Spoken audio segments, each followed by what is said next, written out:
The Old Peabody Pew, A Christmas Romance of a Country Church by Kate Douglas Wiggin. Dedication to a certain handful of dear New England women of names unknown to the world, dwelling in a certain quiet village, alike unknown.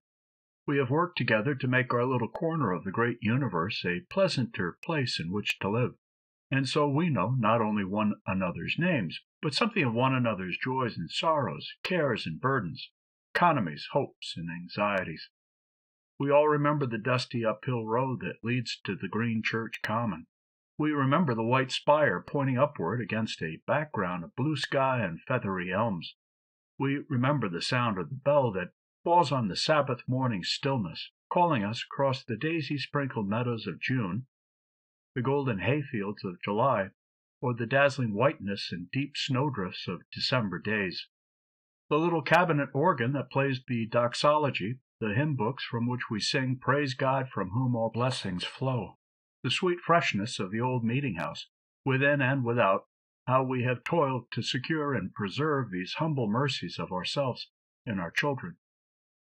There really is a Dorcas Society, as you know and I well know, and one not unlike that in these pages, and you and I have lived through many discouraging, laughable, and beautiful experiences while we emulated the Bible Dorcas, that woman full of good works and alms deeds.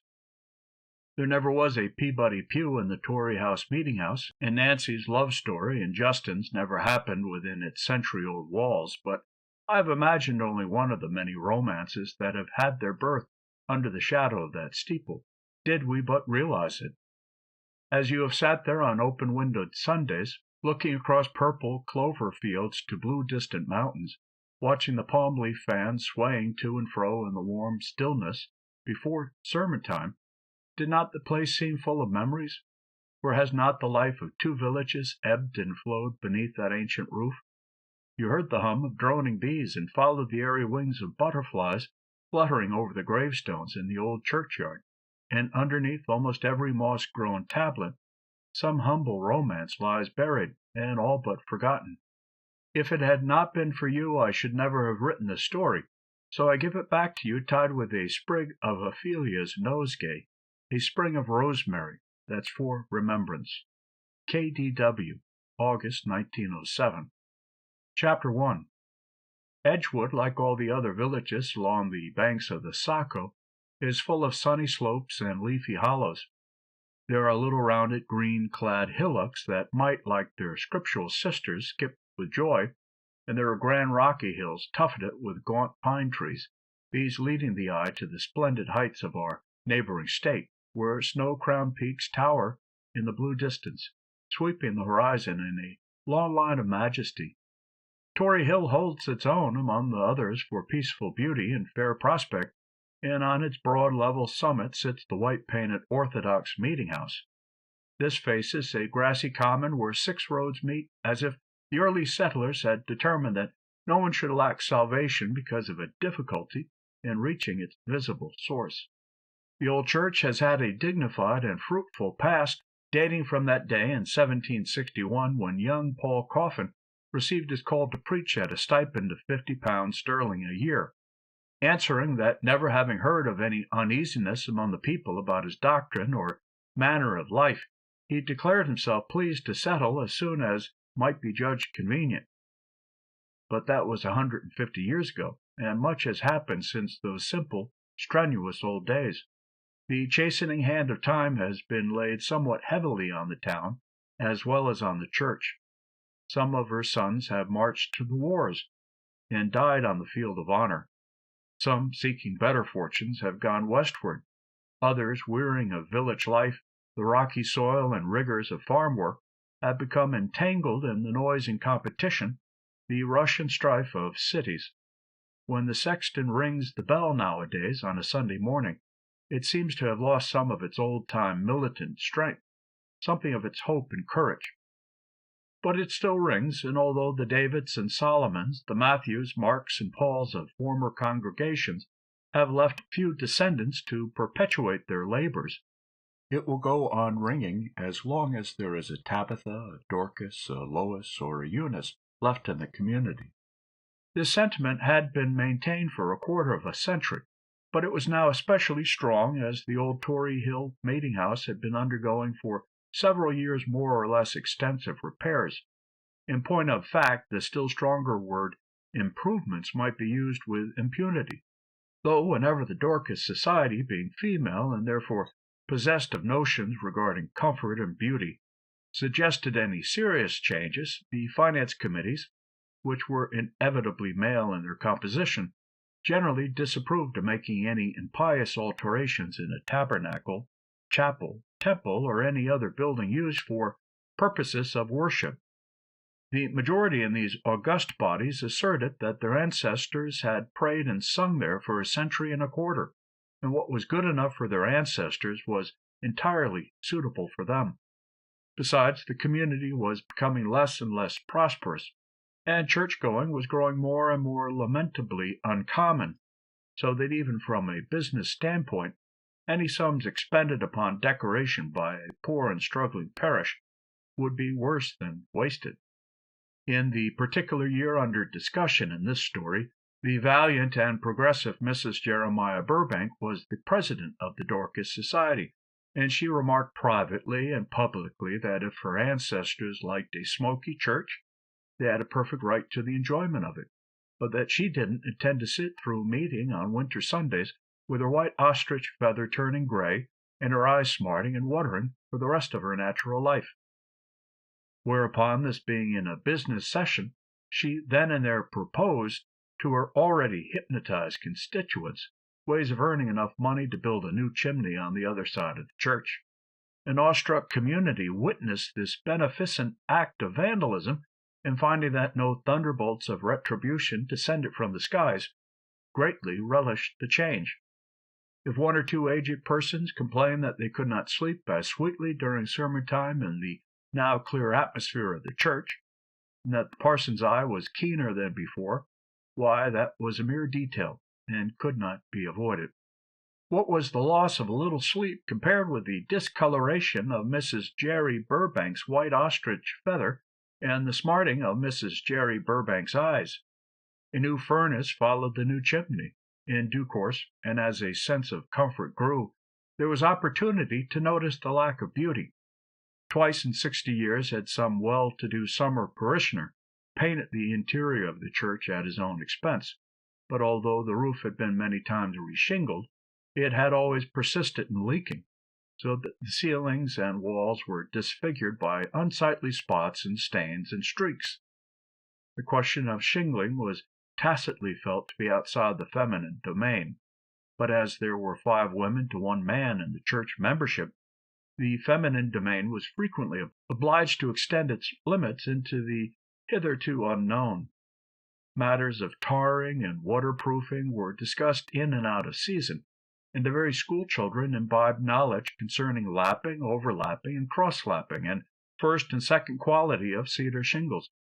Miss Lobelia Brewster, who had a rooted distrust of anything done by mere man, created strife by remarking that she could have stopped the leak in the belfry tower with a red flannel petticoat better than the Milltown man with his newfangled rubber sheeting, and that the last shingling could have been more thoroughly done by a female infant babe.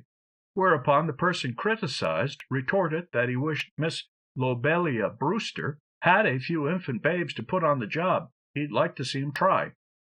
Meantime, several male members of the congregation, who at one time or another had sat on the roof during the hottest of the dog days to see that shingling operations were conscientiously and skillfully performed, were very pessimistic as to any satisfactory result ever being achieved. The angle of the roof, what they call the pitch, they say that's always been wrong, announced the secretary of the Dorcas in a business session. Is it that kind of pitch that the Bible says you can't touch without being defiled? If not, I vote that we unshingle the roof and alter the pitch. This proposal came from a sister named Maria Sharp, who had valiantly offered the year before to move the smoky chimney with her own hands if the menfolks wouldn't. But though the incendiary suggestion of altering the pitch was received with applause at the moment, subsequent study of the situation proved that such a proceeding was entirely beyond the modest means of the society. Then there arose an ingenious and militant carpenter in a neighboring village, who asserted that he would shingle the meeting-house roof for such and such a sum, and agreed to drink every drop of water that would leak in afterward. This was felt by all parties to be a promise attended by extraordinary risks, but it was accepted none the less, Miss Lobelia Brewster remarking that the rash carpenter, being already married, could not marry a Dorcas anyway, and even if he did, he was not a resident of Edgewood, and therefore could be more easily spared, and that it would be rather exciting, just for a change, to see a man drink himself to death with rain-water. The expected tragedy never occurred, however, and the inspired shingler fulfilled his promise to the letter, so that before many months the Dorcas Society proceeded, with incredible exertion, to earn more money, and the interior of the church was neatly painted and made as fresh as a rose, with no smoke, no rain, no snow, nor melting ice to defile it. The good old landmark that had been pointing its finger heavenward for over a century would now be clean and fragrant for years to come, and the weary sisters leaned back in their respective rocking chairs and drew deep breaths of satisfaction. These breaths continued to be drawn throughout an unusually arduous haying season, until in fact a visitor from a neighboring city was heard to remark that the Tory Hill Meeting-House would be one of the best preserved and pleasantest churches in the whole state of Maine if only it were suitably carpeted. This thought had secretly occurred to many a Dorcas in her hours of pie-making, preserving, or cradle-rocking, but had been promptly extinguished as flagrantly extravagant and altogether impossible. Now that it had been openly mentioned, the contagion of the idea spread, and in a month every sort of honest machinery for the increase of funds had been set in motion. Harvest suppers, pie sociables, old folks' concerts, apron sales, and as a last resort, a subscription paper, for the church floor measured hundreds of square yards, and the carpet committee announced that a good ingrain could not be purchased, even with the church discount, for less than 97 cents a yard. The Dorcases took out their pencils.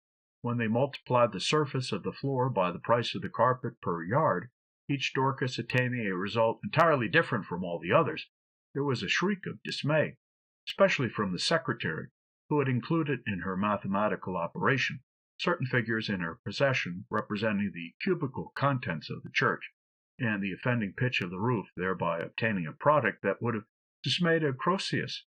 Time sped, and efforts increased, but the Dorcases were at length obliged to clip the wings of their desire, and content themselves with carpeting the pulpit and pulpit steps, the choir, and the 2 aisles, leaving the floor and the pews until some future year. How the women cut and contrived and matched that hardly bought red ingrain carpet in the short December afternoons that ensued after its purchase, so that, having failed to be ready for Thanksgiving, it could be finished for the Christmas festivities. They were sewing in the church, and as the last stitches were being taken, Maria Sharp suddenly ejaculated in her impulsive fashion, "Wouldn't it have been just perfect if we could have had the pews repainted before we laid the new carpet?" "It would indeed," the president answered, "but it will take us all winter to pay for the present improvements, without any thought of fresh paint. If we only had a few more menfolk to help along." "Or else none at all," was Lobelia Brewster's suggestion. "It's having so few that keeps us all stirred up. If there weren't any anywheres, we'd have women deacons and carpenters and painters and get along first rate, for somehow the supply of women always holds out, same as it does with caterpillars and flies and grasshoppers." Everybody laughed, although Maria Sharp asserted that she for one was not willing to be called a caterpillar simply because there were too many women in the universe. "I never noticed before how shabby and scarred and dirty the pews are," said the minister's wife as she looked at them reflectively. "I've been thinking all the afternoon of the story about the poor old woman and the lily," and Nancy Wentworth's clear voice broke into the discussion. "Do you remember someone gave her a stalk of Easter lilies, and she set them in a glass pitcher on the kitchen table? After looking at them for a few minutes, she got up from her chair and washed the pitcher until the glass shone. Sitting down again, she glanced at the little window. It would never do, she had forgotten how dusty and blurred it was, and she took her cloth and burnished the panes. Then she scoured the table, then the floor, then blackened the stove before she sat down to her knitting. And of course the lily had done it all, just by showing, in its whiteness, how grimy everything else was." The minister's wife, who had been in Edgewood only a few months, looked admiringly at Nancy's bright face, wondering that 35 years of life, including 10 of school teaching, had done so little to mar its serenity. "The Lily story is as true as the gospel," she exclaimed, "and I can see how one thing has led you to another in making the church comfortable. But my husband says that 2 coats of paint on the pews would cost a considerable sum. How about cleaning them? I don't believe they've had a good hard washing since the flood." The suggestion came from Deacon Miller's wife to the president. "They can't even be scrubbed for less than $15 or $20, for I thought of that and asked Mrs. Simpson yesterday, and she said 20 cents a pew was the cheapest she could do it for." "We've done everything else," said Nancy Wentworth, with a twitch of her thread. "Why don't we scrub the pews? There's nothing in the Orthodox creed to forbid, is there?"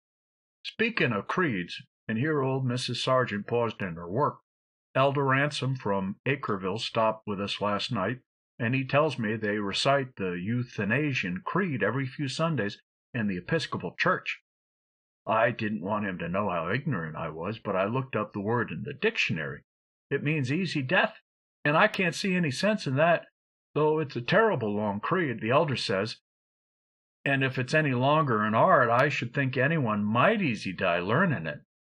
"I think the word is Athanasian," ventured the minister's wife. "Elder Ransom's always plumb full of doctrine," asserted Miss Brewster, pursuing the subject. "For my part, I'm glad he preferred Acreville to our place. He was so busy being a minister he never got round to being a human creature. When he used to come to sociables and picnics, always looking kind of like the potato blight, I used to think how complete he'd be if he had a folding pulpit under his coattails. They make folding beds nowadays, and I suppose they could make folding pulpits if there was a call." "Land sakes, I hope there won't be," exclaimed Mrs. Sargent. "And the elder never said much of anything either, though he was always preaching. Now your husband, Mis' Baxter, always has plenty to say after you think he's all through. That's watering his well when the others is all dry." "But how about the pews?" interrupted Mrs. Burbank. "I think Nancy's idea is splendid, and I want to see it carried out. We might make it a picnic, bring our luncheons, and work all together. Let every woman in the congregation come and scrub her own pew." "Some are too old, others live at too great a distance," said the minister's wife. And the minister's wife sighed a little. Indeed, most of those who once owned the pews or sat in them seemed to be dead or gone away to live in busier places.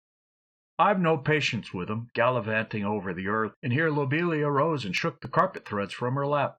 "I shouldn't want to live in a livelier place than Edgewood. Seems though. We wash and hang out Mondays, iron Tuesdays, cook Wednesdays, clean house and mend Thursdays and Fridays, bake Saturdays, and go to meeting Sundays. Don't hardly see how they can do any more than that in Chicago." "Never mind if we have lost members," said the indomitable Mrs. Burbank. "The members we still have left must work all the harder. We'll each clean our own pew, then take a few of our neighbors, and then hire Mrs. Simpson to do the wainscoting and floor. Can we scrub Friday and lay the carpet Saturday? My husband and Deacon Miller can help us at the end of the week. All in favor manifested by the usual sign. Contrary minded?" It is a vote. There never were any contrary minded when Mrs. Jerry Burbank was chair. Public sentiment in Edgewood was swayed by the Dorcas Society, but Mrs. Burbank swayed the Dorcases themselves as the wind sways the wheat. End of Section 1.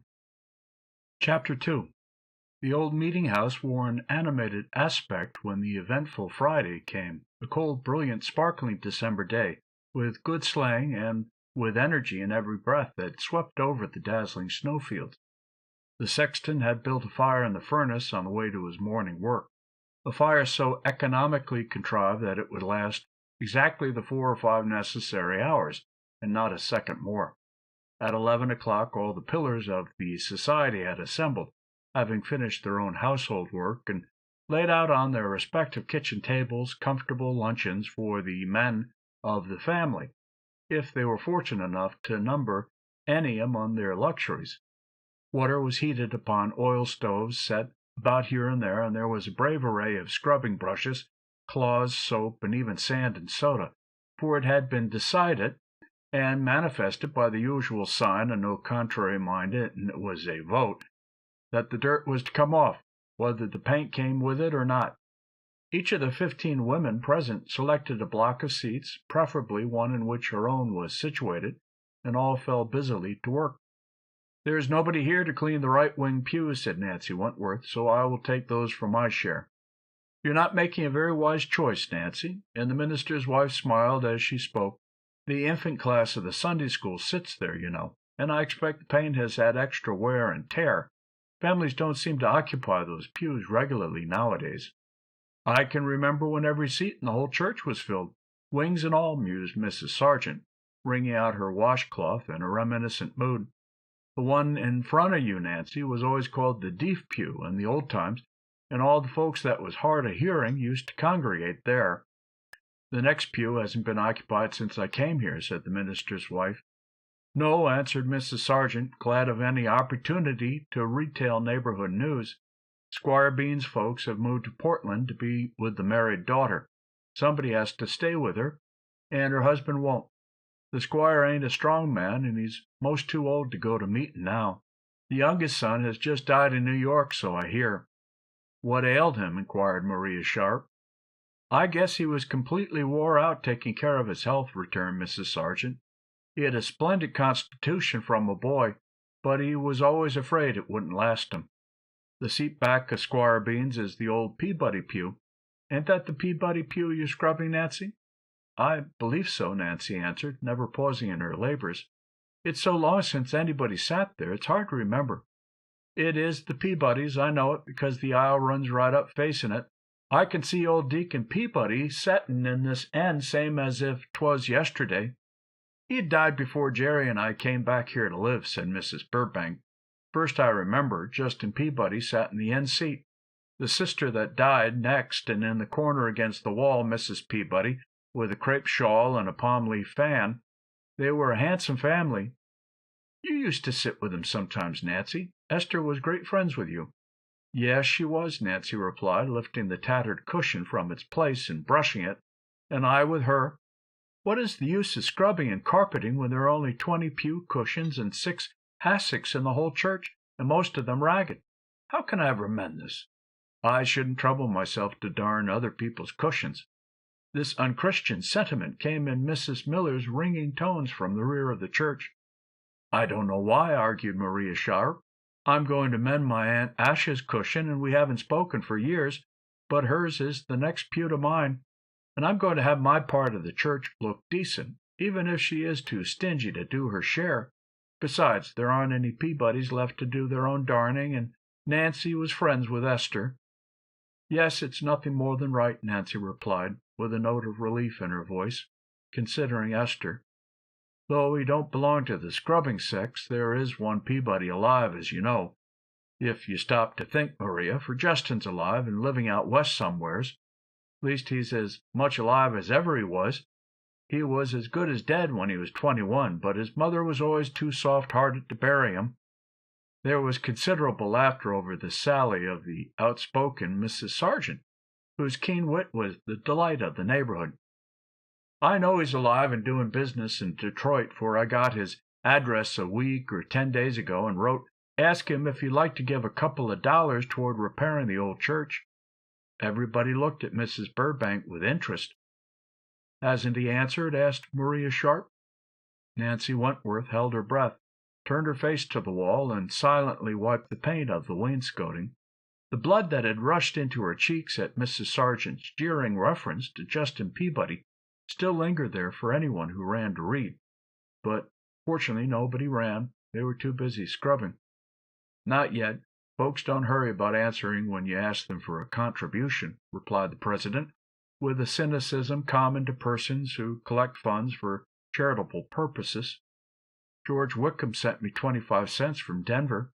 When I wrote him a receipt, I said thank you. Same as Aunt Polly did when the neighbors brought her a piece of beef.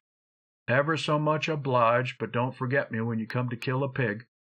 Now, Mrs. Baxter, you shan't clean Jane Bruce's pew, or what was his, before he turned Second Advent. I'll do that myself, for he used to be in my Sunday school class." "He's the backbone o' that congregation now," asserted Mrs. Sargent, "and they say he's going to marry Mrs. Sam Peters, who sings in their choir, as soon as his year is up." They make a perfect fool of him in that church." "You can't make a fool of a man that nature ain't begun with," argued Mrs. Brewster. "Jim Bruce was never very strong-minded, and I declare it seems to me that when men lose their wives they lose their wits. I was sure Jim would marry Hannah Thompson that keeps house for him. I suspected she was looking out for a life job when she hired out with him. Hannah Thompson may keep Jim's house, but she'll never keep Jim, that's for certain." "That's certain," affirmed the president, "and I can't see that Mrs. Peters will better herself much." "I don't blame her," for one came in no uncertain terms from the left-wing pews, and the widow Buzzell rose from her knees and approached the group by the pulpit. "If there's anything duller than cooking 3 meals a day for yourself, and setting down and eating 'em by yourself, and then getting up and clearing 'em away after yourself, I'd like to know. I shouldn't want any good-looking, pleasant-spoken man to offer himself to me without he expected to be snapped up, that's all. But if you made out to get one husband in your county, you can thank the Lord and not expect any favors. I used to think Tom was poor company, and complain I couldn't have any conversation with him, but land, I could talk at him, and there's considerable comfort in that. And I could pick up after him. Now every room in my house is clean, and every closet and bureau drawer too. I can't start drawing in another rug, for I've got all the rugs I can step foot on. I dried so many apples last year I shan't need to cut up any this season. My jelly and preserves ain't out, and there I am. And there most of us are, in this village, without a man to take steps for and trot round after. There's just 3 husbands among the 15 women scrubbing here now, and the rest of us is old maids and widders. No wonder the men folks die or move away like Justin Peabody. Place with such a mess of women folks ain't healthy to live in, whatever Lobelia Brewster may say." Chapter 3. Justin Peabody had once faithfully struggled with the practical difficulties of life in Edgewood, or so he had thought, in those old days of which Nancy Wentworth was thinking as she wiped the paint of the Peabody Pew. Work in the mills did not attract him. He had no capital to invest in a stock of goods for storekeeping. School teaching offered him only a pittance. There remained then only the farm, if he were to stay at home and keep his mother company. "Justin don't seem to take no holt of things," said the neighbors. Good heavens, it seemed to him that there were no things to take hold of. That was his first thought. Later he grew to think that the trouble all lay in himself, and both thoughts bred weakness.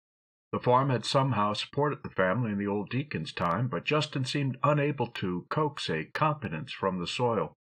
He could and did rise early and work late, till the earth, sow crops, but he did not make the rainfall nor the sunshine at the times he needed them, and the elements, however much they might seem to favor his neighbors, seldom smiled on his enterprises. The crows liked Justin's corn better than any other in Edgewood. It had a richness peculiar to itself, a quality that appealed to the most jaded palate. So it was really worth while to fly over a mile of intervening fields and pay it the delicate compliment of preference. Justin could explain the attitude of caterpillars, worms, grasshoppers, and potato bugs toward him only by assuming that he attracted them as the magnet in the toy boxes attracts the miniature fishes. "Land o' liberty, look at 'em congregated," ejaculated Jabe Slocum when he was called in for consultation. "Now, if you'd gone in for breeding insects, you could be as proud as Cuffy and exhibit 'em at the county fair. They'd give you prizes for size and numbers and speed, I guess. Why, say, they're real crowded for room. The plants ain't give 'em enough leaves to roost on. Have you tried bug death?" "It acts like a tonic on them," said Justin gloomily. "Sho, you don't say so. Now mine can't abide the sight nor smell of it. What about Paris green?" "They thrive on it. It's as good as an appetizer." "Well," said Jabe Slocum, revolving the quid of tobacco in his mouth reflectively, "the bug that ain't got no objection to poison is a bug that's always got a way of thinking and feeling and reasoning that I ain't able to cope with. Perhaps it's all a leadin' of Providence. Maybe it shows you ought to quit farming crops and take to raising livestock." Justin did that, as a matter of fact, a year or two later, but stock that has within itself the power of being live has also rare qualifications for being dead when occasion suits, and it generally did suit Justin's stock. It proved prone not only to all the general diseases that cattle flesh is heir to, but was capable even of suicide. At least it is true that two valuable Jersey calves tied to stakes at the hillside had flung themselves violently down the bank and strangled themselves with their own ropes in a manner which seemed to show that they found no pleasure in existence, at all events on the Peabody farm. These were some of the little tragedies that had sickened young Justin Peabody with life in Edgewood, and Nancy Wentworth, even then, realized some of them and sympathized without speaking, in a girl's poor, helpless way. Mrs. Simpson had washed the floor in the right wing of the church, and Nancy had cleaned all the paint. Now she sat in the old Peabody pew, darning the forlorn, faded cushion with gray carpet thread as gray as her own life. The scrubbing party had moved to its labors in a far corner of the church, and two of the women were beginning preparations for the basket luncheons. Nancy's needle was no busier than her memory. Long years ago she had often sat in the Peabody pew, sometimes at first as a girl of 16, when asked by Esther, and then on coming home from school at 18. Finished, she had been invited now and again by Mrs. Peabody herself, on those Sundays when her own invalid mother had not attended service. Those were wonderful Sundays, Sundays of quiet, trembling peace and maiden joy. Justin sat beside her, and she had been sure then, but had long since grown to doubt the evidence of her senses, that he too vibrated with pleasure at the nearness. Was there not a summer morning when his hand touched her white lace mitt, as they held the hymn book together, and the lines of the "Rise, my soul, and stretch thy wings, thy better portion trace," became blurred on the page and melted into something indistinguishable for a full minute or two afterward? Were there not looks and looks and looks? Or had she some misleading trick of vision in those days? Justin's dark, handsome profile rose before her, the level brows and the fine lashes, the well-cut nose and lovable mouth, the Peabody mouth and chin, somewhat too sweet and pliant for strength, perhaps. Then the eyes turned to hers in the old way, just for a fleeting glance, as they had so often at prayer meeting or sociable or Sunday service. Was it not a man's heart she had seen in them? And oh, if she could only be sure that her own woman's heart had not looked out from hers, drawn from its maiden shelter in spite of all her wish to keep it hidden. Then followed 2 dreary years of indecision and suspense, when Justin's eyes met hers less freely, when his looks were always gloomy and anxious, when affairs at the Peabody farm grew worse and worse, when his mother followed her husband, the old deacon, and her daughter Esther to the burying ground in the churchyard. Then the end of all things came, the end of the world for Nancy. Justin's departure for the West in a very frenzy of discouragement over the narrowness and limitation and injustice of his lot, over the rockiness and barrenness and unkindness of the New England soil, over the general bitterness of fate and the bludgeonings of chance. He was a failure, born of a family of failures. If the world owed him a living, he had yet to find the method by which it could be earned. All this he thought and uttered, and much more of the same sort. In these days of humbled pride, self was paramount, though it was the self he despised. There was no time for love. Who was he for a girl to lean upon? He who could not stand erect himself. He bade a stiff good-bye to his neighbors, and to Nancy he vouchsafed little more. A handshake with no thrill of love in it, such as might have furnished her palm at least some memories to dwell upon. A few stilted words of leave-taking, a halting, meaningless sentence or two about his botch of life. Then he walked away from the Wentworth doorstep. But halfway down the garden path, where the shriveled hollyhocks stood like sentinels, did a wave of something different sweep over him, a wave of the boyish, irresponsible past when his heart had wings and could fly without fear to its mate, a wave of the past that was rushing through Nancy's mind, well-nigh burying her in its bitter-sweet waters. For he lifted his head, and suddenly retracing his steps, he came back to her, and taking her hand again, said forlornly, "You'll see me back when my luck turns, Nancy." Nancy knew that the words might mean little or much, according to the manner in which they were uttered, but to her hurt pride and sore-shamed woman instinct they were a promise, simply because there was a choking sound in Justin's voice and tears in Justin's eyes. "You'll see me back when my luck turns, Nancy." This was the phrase upon which she had lived for more than 10 years. Nancy had once heard the old parson say, ages ago, that the whole purpose of life was the growth of the soul. that we eat, sleep, clothe ourselves, work, love, all to give the soul another day, month, year in which to develop. She used to wonder if her soul could be growing in the monotonous round of her dull duties and her duller pleasures. She did not confess it even to herself. Nevertheless, she knew that she worked, ate, slept, to live until Justin's luck turned. Her love had lain in her heart a bird without a song, year after year. Her mother had dwelt by her side and never guessed. Her father, too. And both were dead. The neighbors also, lynx-eyed and curious, had never suspected. If she had suffered, no one in Edgewood was any wiser, for the maiden heart is not commonly worn on the sleeve in New England. If she had been openly pledged to Justin Peabody, she could have waited twice 10 years with a decent show of self-respect, for long engagements were viewed rather as a matter of course in that neighborhood. The endless months had gone on since that gray November day when Justin had said goodbye. It had been just before Thanksgiving, and she went to church with an aching and ungrateful heart. Parson read from the 8th chapter of St. Matthew, a most unexpected selection for that holiday. "If you can't find anything else to be thankful for," he cried, "go home and be thankful you are not a leper."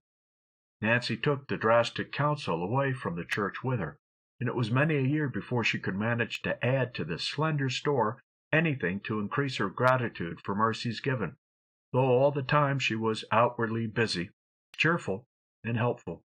Justin had once come back to Edgewood, and it was the bitterest drop in her cup of bitterness that she was spending that winter in Berwick, where, so the neighbors told him, she was the great favorite in society, and was receiving much attention from gentlemen, so that she had never heard of his visit until the spring had come again.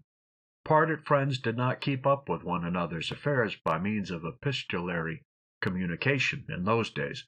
In Edgewood it was not the custom.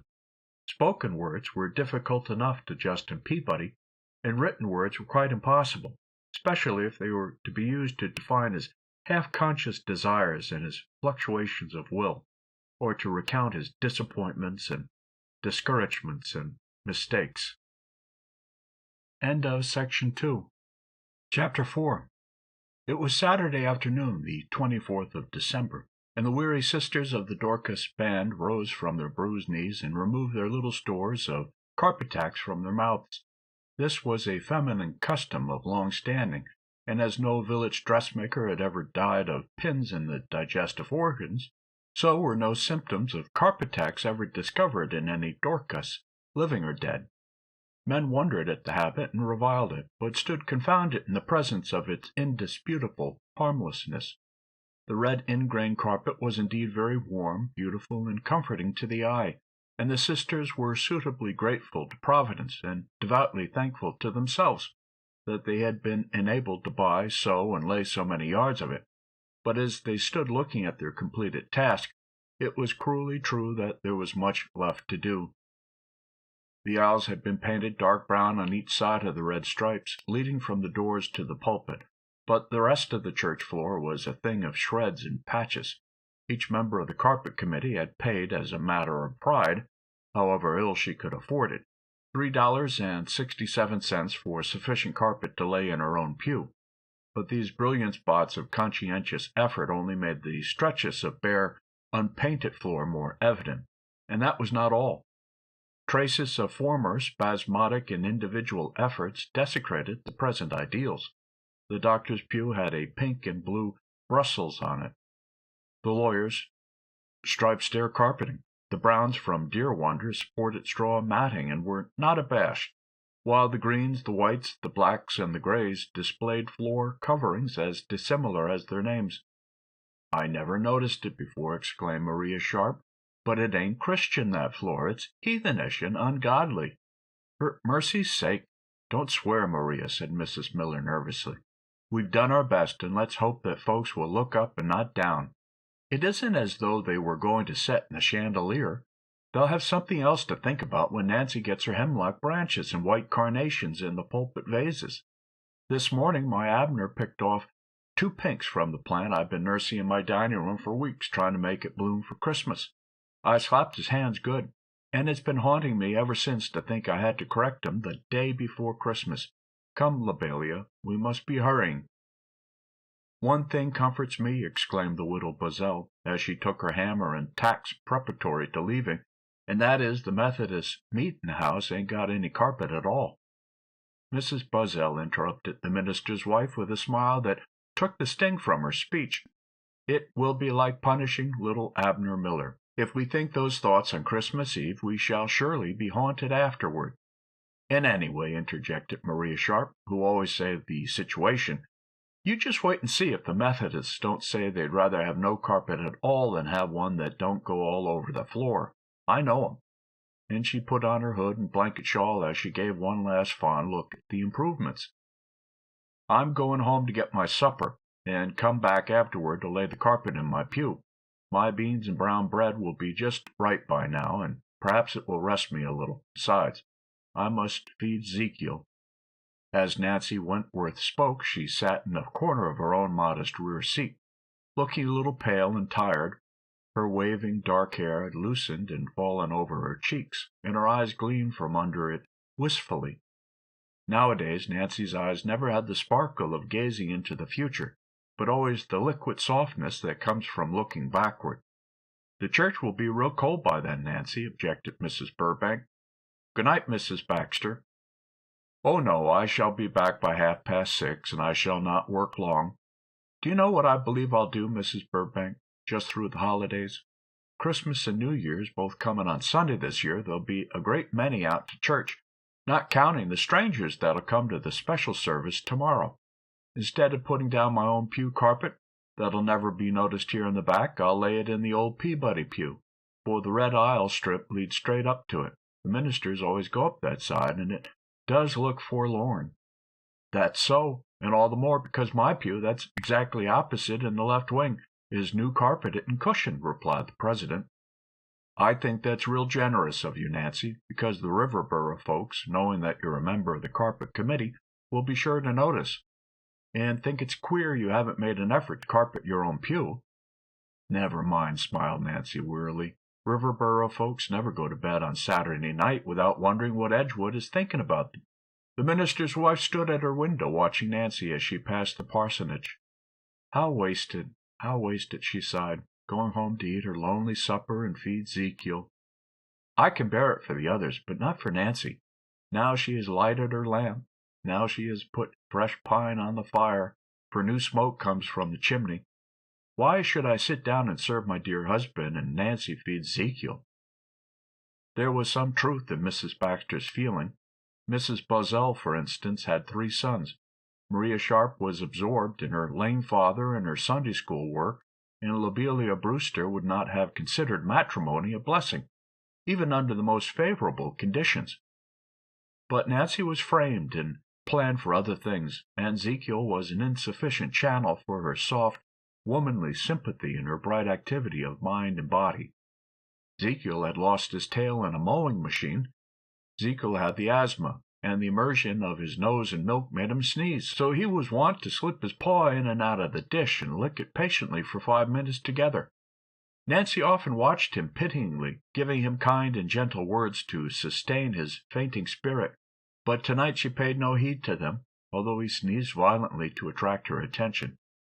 She had put her supper on the lighted table by the kitchen window and was pouring out her cup of tea, when a boy rapped at the door. "Here's a paper and a letter, Miss Wentworth," he said. "It's the 2nd this week. They think over the store that the Berwick widower must be setting up and taking notice." She had indeed received a letter the day before, an unsigned communication, consisting only of the words, "Second Epistle of John, verse 12. She had taken her Bible to look out the reference, and found it to be, "Having many things to write unto you, I would not write with paper and ink, but I trust to come unto you, and speak face to face, that our joy may be full." The envelope was postmarked New York, and she smiled, thinking that Mrs. Emerson, a charming lady who had spent the summer in Edgewood, and had sung with her in the village choir, was coming back, as she had promised, to have a sleigh ride and see Edgewood in its winter dress. Nancy had almost forgotten the first letter in the excitements of her busy day, and now here was another, from Boston this time. She opened the envelope and found again only a single sentence, printed, not written, lest she should guess the hand, she wondered. "Second Epistle of John, verse 5. And now I beseech thee, lady, not as though I wrote a new commandment unto thee, but that which we had from the beginning, that we love one another. Was it Mrs. Emerson? Could it be anyone else? Was it? No, it might have been, years ago, but not now. Not now, and yet he was always so different from other people, and once in church he had handed her the hymn book with his finger, pointing to a certain verse. She had always fancied that her secret fidelity of heart rose from the fact that Justin Peabody was different. From the hour of their first acquaintance she was ever comparing him with his companions, and always to his advantage. So long as a woman finds all men very much alike, as Lobelia Brewster did, save that she allowed some to be worse, she is in no danger. But the moment in which she perceives and discriminates subtle differences, marveling that there can be two opinions about a man's superiority, that moment the miracle has happened. And now I beseech thee, lady, not as though I wrote a new commandment unto thee, but that which we had from the beginning, that we love one another. No, it could not be from Justin. She drank her tea, played with her beans abstractedly, and nibbled her slice of steaming brown bread. Not as though I wrote a new commandment unto thee. No, not a new one. 15 years ago, that commandment, that we love one another. Who was speaking? Who had written these words? The first letter sounded just like Mrs. Emerson, who had said she was a very poor correspondent, but that she could just drop down on Nancy one of these days. But the second letter never came from Mrs. Emerson. Well, there would be an explanation sometime, a pleasant one to smile over and tell Ezekiel and repeat to the neighbors, but not an unexpected, sacred, beautiful explanation, such a one as the heart of a woman could imagine, if she were young enough and happy enough to hope.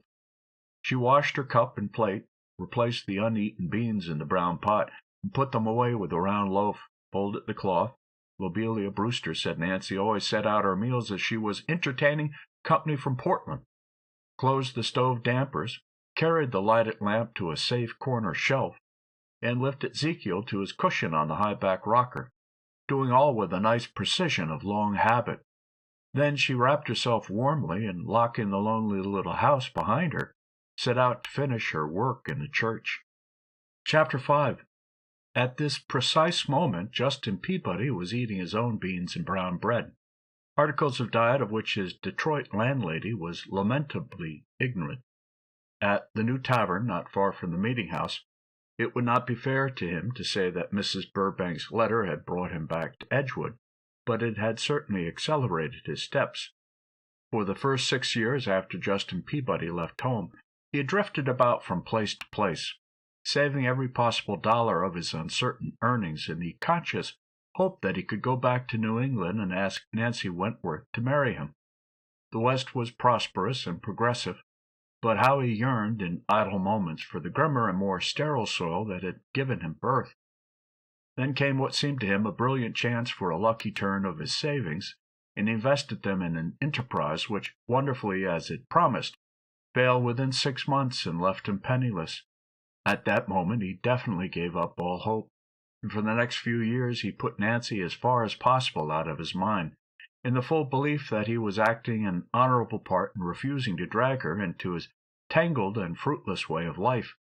If she ever did care for him, and he could not be sure, she was always so shy, she must have outgrown the feeling long since, and be living happily, or at least contentedly, in her own way.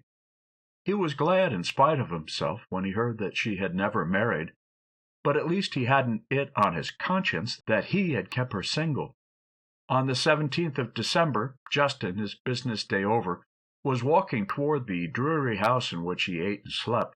As he turned the corner, he heard one woman say to another, as they watched a man stumbling sorrowfully down the street, "Going home will be the worst of all for him, to find nobody there." That was what going home meant for him these 10 years. But he afterward felt it strange that this thought should have struck him so forcibly on that particular day. Entering the boarding-house, he found Mrs. Burbank's letter with its Edgewood postmark on the hall table, and took it up to his room. He kindled a little fire on the airtight stove, watching the flame creep from shavings to kindlings, from kindlings to small pine, and from small pine to the round hardwood sticks. Then, when the result seemed certain, He closed the stove door and sat down to read the letter. Whereupon all manner of strange things happened in his head and heart and flesh and spirit as he sat there alone, his hands in his pockets, his feet braced against the legs of the stove. It was a cold winter night, and the snow and sleet beat against the windows. He looked about the ugly room, at the washstand with its square of oilcloth in front, and its detestable bowl and pitcher, at the riggers of his white iron bedstead, with the valley in the middle of the lumpy mattress and the darns in the rumpled pillowcases, at the dull photographs of the landlady's hideous husband and children enshrined on the mantel-shelf, looked at the abomination of desolation surrounding him, till his soul sickened and cried out like a child's for something more like home. It was as if a spring thaw had melted his ice-bound heart, and on the crest of a wave it was drifting out into the milder waters of some unknown sea. He could have laid his head in the kind lap of a woman and cried, "Comfort me, give me companionship, or I die." The wind howled in the chimney and rattled the loose window sashes. The snow, freezing as it fell, dashed against the glass with hard, cutting little blows. At least, that is the way in which the wind and snow flattered themselves they were making existence disagreeable to Justin Peabody when he read his letter. But never were elements more mistaken. It was a June Sunday in the boarding-house bedroom, and for that matter it was not the boarding-house bedroom at all. It was the old Orthodox church on Tory Hill in Edgewood. The windows were wide open, and the smell of the purple clover and the humming of the bees were drifting into the sweet wide spaces within. Justin was sitting in the end of the Peabody Pew, and Nancy Wentworth was beside him. Nancy, cool and restful in her white dress, dark-haired Nancy under the shadow of her shirred muslin hat. "Rise, my soul, and stretch thy wings, thy better portion trace." The melodeon gave the tune, and Nancy and he stood to sing, taking the book between them. His hand touched hers, and as the music of the hymn rose and fell, the future unrolled itself before his eyes, a future in which Nancy was his wedded wife, and the happy years stretched on in front of them until there was a row of little heads in the old Peabody pew, and mother and father could look proudly along the line at the young things they were bringing into the house of the Lord. The recalling of that vision worked like magic in Justin's blood. His soul rose and stretched its wings and traced its better portion vividly as he sprang to his feet and walked up and down the bedroom floor. He would get a few days' leave and go back to Edgewood for Christmas, to join with all the old neighbors in the service at the meeting-house, and in pursuance of this resolve, he shook his fist in the face of the landlady's husband on the mantelpiece, and dared him to prevent. He had a salary of $50 a month, with some very slight prospect of an increase after January. He did not see how two persons could eat and drink and lodge and dress on it in Detroit, but he proposed to give Nancy Wentworth the refusal of that magnificent future, that brilliant and tempting offer. He had exactly $100 in the bank, and 60 or 70 of them would be spent in the journeys, counting 2 happy, blessed fares back from Edgewood to Detroit. And if he paid only his own fare back, he would throw the price of the other into the pond behind the Wentworth house. He would drop another $10 into plate on Christmas Day toward the repair of the church. If he starved, he would do that. He was a failure. Everything his hand touched turned to naught. He looked himself full in the face, recognizing his weakness. And in this supremest moment of recognition, he was a stronger man than he had been an hour before. His drooping shoulders had straightened. The restless look had gone from his eyes. His somber face had something of repose in it, the repose of a settled purpose. He was a failure, but perhaps if he took the risks, and if Nancy would take them, but that was the trouble. Women were so unselfish, they were always willing to take risks, and one ought not to let them. Perhaps he might do better in trying to make a living for two than he had in working for himself alone. He would go home, tell Nancy that he was an unlucky good-for-naught, and ask her if she would try her hand at making him over. End of Section 3. Chapter 6. These were the reasons that had brought Justin Peabody to Edgewood on the Saturday afternoon before Christmas, and had taken him to the new tavern on Tory Hill, near the meeting-house. Nobody recognized him at the station or noticed him at the tavern, and after his supper he put on his overcoat and started out for a walk, aimlessly hoping that he might meet a friend, or failing that, intending to call on some of his old neighbors, with a view of hearing the village news and securing some information which might help him to decide when he had better lay himself and his misfortunes at Nancy Wentworth's feet. They were pretty feet. He remembered that fact well enough under the magical influence of familiar sights and sounds and odors. He was restless, miserable, anxious, homesick, not for Detroit, but for some heretofore unimagined good. Yet, like Bunyan's shepherd boy in the Valley of Humiliation, he carried the herb called heart's ease in his bosom, for he was at last loving consciously. How white the old church looked, and how green the blinds! Must have been painted very lately. That meant that the parish was fairly prosperous.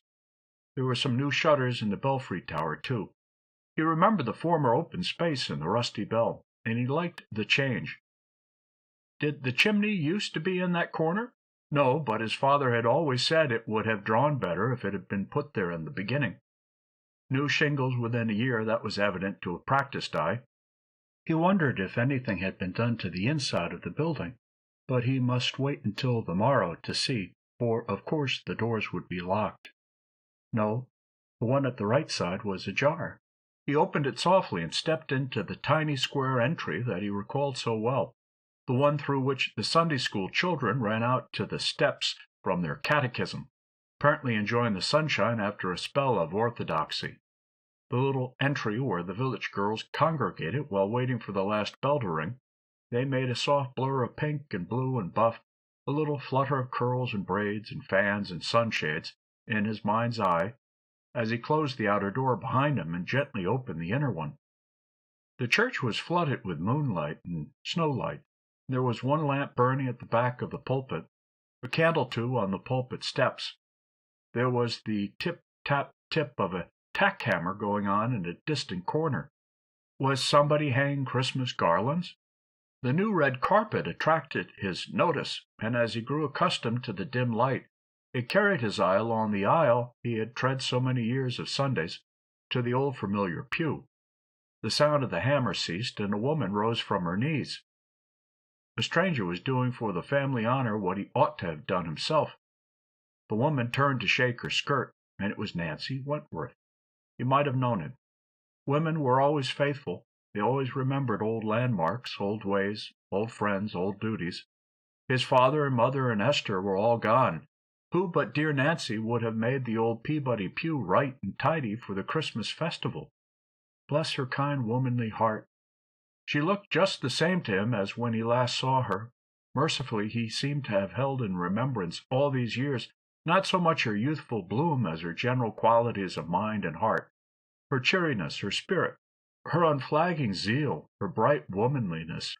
Her gray dress was turned up in front over a crimson moreen petticoat. She had on a cozy jacket, a fur turban of some sort, with a red breast in it, and her cheeks were flushed from exertion. Sweet records and promises as sweet had always met in Nancy's face, and either he had forgotten how pretty she was, or else she had absolutely grown prettier during his absence. Nancy would have chosen the supreme moment of meeting very differently, but she might well have chosen worse. She unpinned her skirt and brushed the threads off, smoothed the pew cushions carefully, and took a last stitch in the ragged hassock. She then lifted the Bible and the hymn book from the rack, and putting down a bit of flannel on the pulpit steps, took a flat iron from an oil stove, and opening the ancient books, pressed out the well-thumbed leaves one by one with infinite care. After replacing the volumes in their accustomed place, she first extinguished the flame of her stove, which she tucked out of sight, and then blew out the lamp and the candle. The church was still light enough for objects to be seen in a shadowy way, like the objects in a dream, and Justin did not realize that he was a man in the flesh, looking at a woman, spying, it might be, upon her privacy. He was one part of a dream, and she another, and he stood as if waiting and fearing to be awakened. Nancy, having done all, came out of the pew, and standing in the aisle, looked back at the scene of her labors with pride and content, and as she looked, some desire to stay a little longer in the dear old place must have come over her, or some dread of going back to her lonely cottage, for she sat down in Justin's corner of the pew with folded hands, her eyes fixed dreamily on the pulpit, and her ears hearing, "Not as though I wrote a new commandment unto thee, but that which we had from the beginning." Justin's grasp on the latch tightened as he prepared to close the door and leave the place, but his instinct did not warn him quickly enough. After all, for obeying some uncontrollable impulse, Nancy suddenly fell on her knees in the pew and buried her face in the cushions. The dream broke, and in an instant Justin was a man. Worse than that, he was an eavesdropper. Ashamed of his unsuspected presence, he felt himself standing with covered head and feet shod in the holy temple of a woman's heart. But his involuntary irreverence brought abundant grace with it. The glimpse and the revelation wrought their miracles silently and irresistibly, not by the slow process of growth which nature demands for her enterprises, but with the sudden swiftness of the spirit.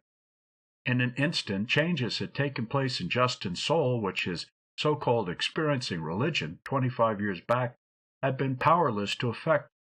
He had indeed been baptized then, but the recording angel could have borne witness that this second baptism fructified the first, and became the real herald of the new birth and the new creature. Chapter 7. Justin Peabody silently closed the inner door, and stood in the entry with his head bent and his heart in a whirl until he should hear Nancy rise to her feet. He must take this heaven-sent chance of telling her all, but how do it without alarming her? A moment, and her step sounded in the stillness of the empty church. Obeying the first impulse, he passed through the outer door and, standing on the step, knocked once, twice, 3 times, then opening it a little and speaking through the chink, he called, "Is Miss Nancy Wentworth here?" "I'm here in a moment," came Nancy's answer, and then with a little wondering tremor in her voice, as if a hint of the truth had already dawned, "What's wanted?" "You're wanted, Nancy, badly wanted, by Justin Peabody, come back from the West." The door opened wide, and Justin faced Nancy standing halfway down the aisle, her eyes brilliant, her lips parted.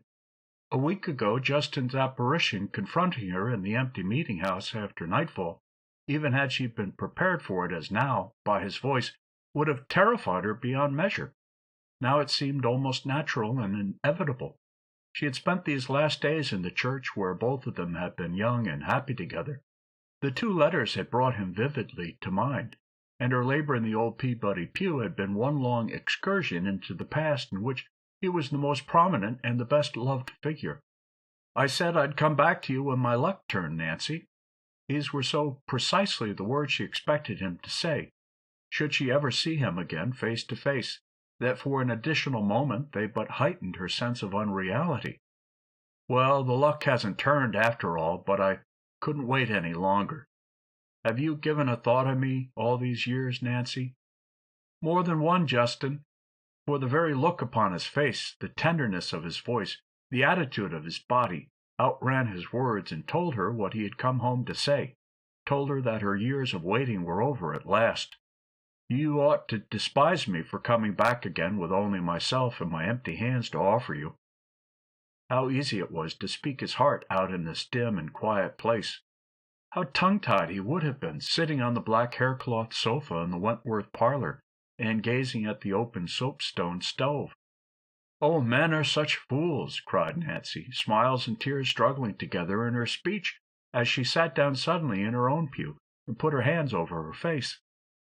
"They are," agreed Justin humbly, "but I've never stopped loving you, whenever I've had time for thinking or loving. And I wasn't sure that you really cared anything about me, and how could I have asked you when I hadn't a dollar in the world?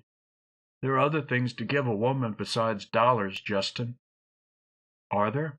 Well, you shall have them all, every one of them, Nancy, if you can make up your mind to do without the dollars, for dollars seem to be just what I can't manage." Her hand was in his by this time, and they were sitting side by side in the cushionless, carpetless Wentworth pew. The door stood open. The winter moon shone in upon them. That it was beginning to grow cold in the church passed unnoticed. The grasp of the woman's hand seemed to give the man new hope and courage, and Justin's warm, confiding, pleading pressure brought balm to Nancy, balm and healing for the wounds her pride had suffered, joy, too, half conscious still, that her life need not be lived to the end in unfruitful solitude. She had waited as some gray lake lies, full and smooth, awaiting the star below the twilight. Justin Peabody might have been no other woman's star, but he was Nancy's. Just you sitting beside me here makes me feel as if I'd been asleep or dead all these years, and just born over again," said Justin. "I've led a respectable, hard-working, honest life, Nancy," he continued, "and I don't owe any man a cent. The trouble is that no man owes me one. I've got enough money to pay 2 fares back to Detroit on Monday, although I was terribly afraid you wouldn't let me do it. It'll need a good deal of thinking and planning, Nancy, for we shall be very poor." Nancy had been storing up fidelity and affection deep, deep in the hive of her heart all these years, and now the honey of her helpfulness stood ready to be gathered. "Could I keep hens in Detroit?" she asked. "I can always make them pay." "Hens in 3 rooms, Nancy?" Her face fell. "And no yard?" "No yard." A moment's pause, and then the smile came. "Oh, well, I've had yards and hens for 35 years. Doing without them will be a change. I can take in sewing." "No, you can't, Nancy. I need your backbone and wits and pluck and ingenuity. But if I can't ask you to sit with your hands folded for the rest of your life, as I'd like to, you shan't use them for other people. You're marrying me to make a man of me, but I'm not marrying you to make you a drudge." Her voice rang clear and true in the silence, and Nancy's heart vibrated at the sound. "Oh, Justin, Justin," she whispered, "there's something wrong somewhere, but we'll find it out together, you and I, and make it right. You're not like a failure. You don't even look poor, Justin. There isn't a man in Edgewood to compare with you, or I should be washing his dishes and darning his socks this minute. And I am not a pauper.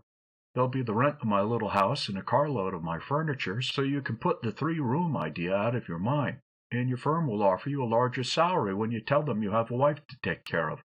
Oh, I see it all, and it is as easy and bright and happy as can be." Justin put his arm around her and drew her close, with such a throb of gratitude for her belief and trust that it moved him almost to tears. There was a long pause. Then he said, "Now I shall call for you tomorrow morning after the last bell has stopped ringing, and we will walk up the aisle together and sit in the Old Peabody Pew. We shall be a 9 days' wonder anyway, but this will be equal to an announcement, especially if you take my arm. We don't either of us like to be stared at, but this will show without a word what we think of each other and what we promise to be to each other. And it's the only thing that will make me feel sure of you and settled in my mind after all these mistaken years. Have you got the courage, Nancy?" "I shouldn't wonder. I guess I've had courage enough to wait for you. I've got courage enough to walk up the aisle with you and marry you besides," said Nancy. "Now, it is too late for us to stay here any longer, and you must see me only as far as my gate, for perhaps you haven't forgotten yet how interested the Brewsters are in their neighbors." They stood at the little Wentworth gate for a moment, hand close clasped in hand.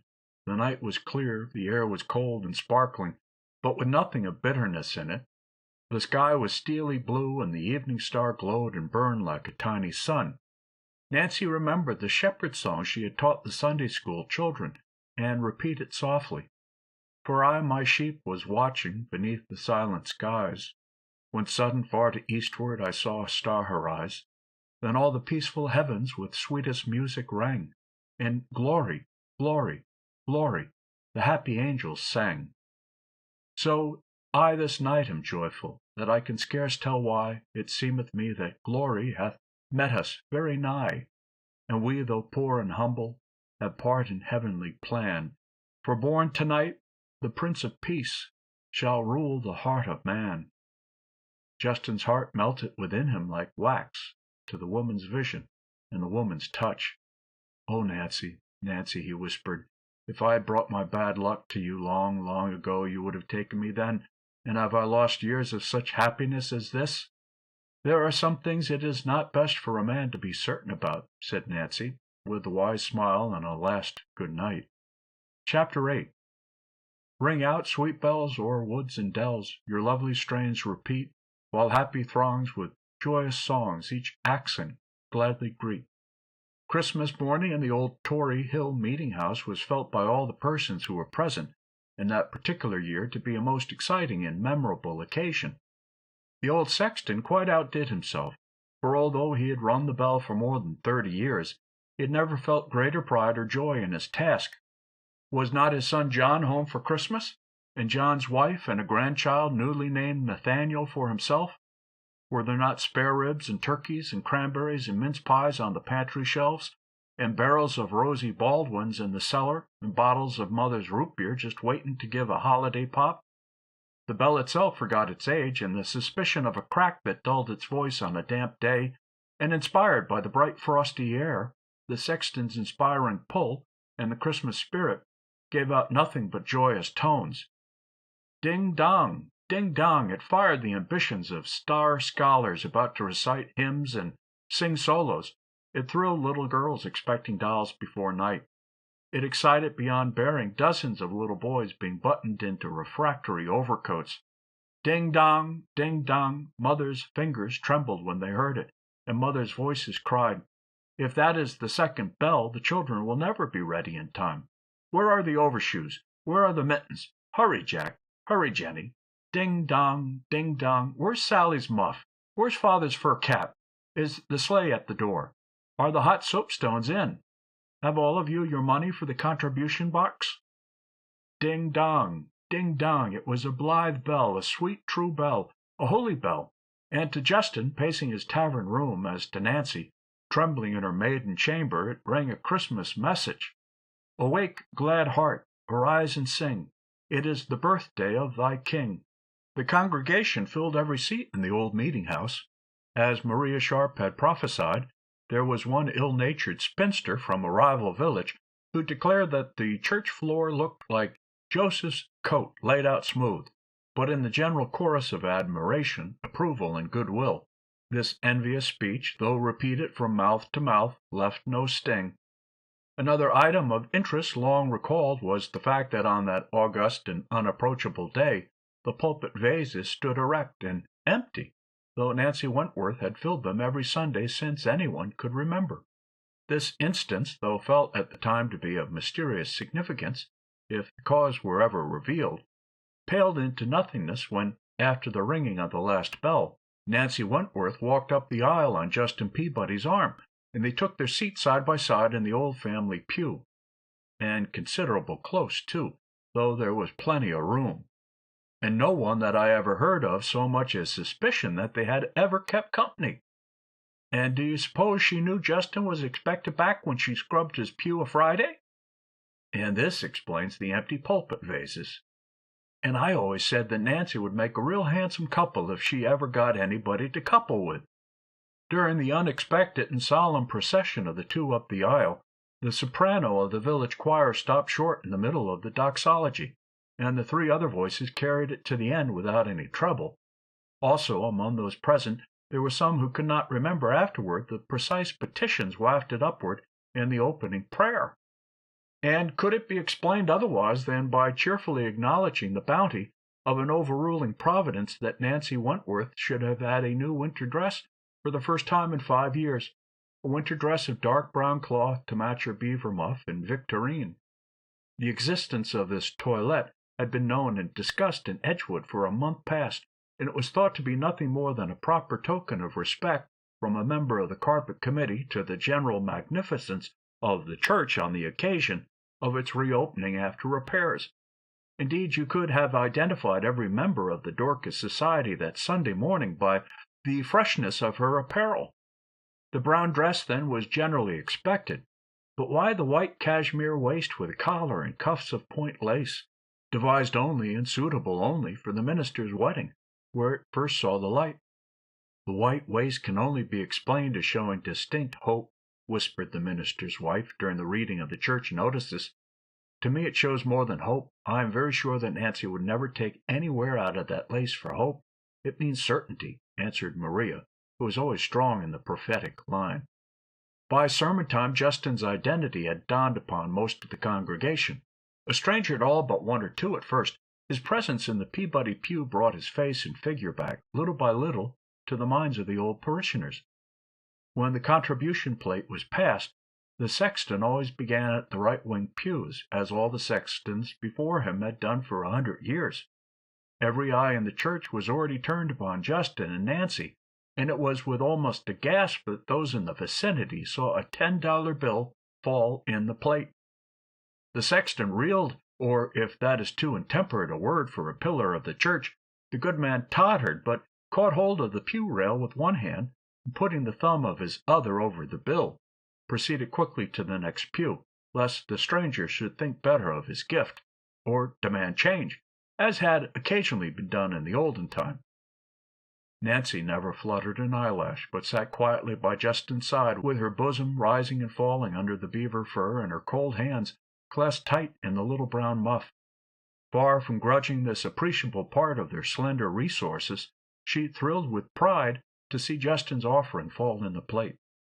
Justin was too absorbed in his own thoughts to notice anything, but his munificent contribution had a most unexpected effect upon his reputation after all. For on that day, and on many another later one, when his sudden marriage and departure with Nancy Wentworth were under discussion, the neighbors said to one another, "Justin must be making money fast out west. He put $10 in the contribution plate a Sunday, and paid the minister 10 more next day for marrying him to Nancy. So the Peabody luck has turned at last," which, as a matter of fact, it had. And all the time, said the chairman of the carpet committee to the treasurer of the Dorcas Society, all the time, little as she realized it, Nancy was laying the carpet in her own pew. Now she's married to Justin, she'll be the making of him, or I miss my guess. You can't do a thing with men folks without they're right alongside where you can keep your eye and hang on 'em. Justin's handsome and good and steady, and all he needs is some nice woman to put starch in 'em. The Edgewood Peabodys never had a mite of stiffening in them, limp as dish rags, every blessed one. Nancy Wentworth fairly rustles with starch. Justin hadn't been engaged to her but a few hours when they walked up the aisle together. And did you notice the way he carried his head? I declare I thought would fall off behind. I shouldn't wonder a mite, but they prosper and come back every summer to set in the Old Peabody Pew. End of Section 4. End of the Old Peabody Pew, a Christmas romance of a country church,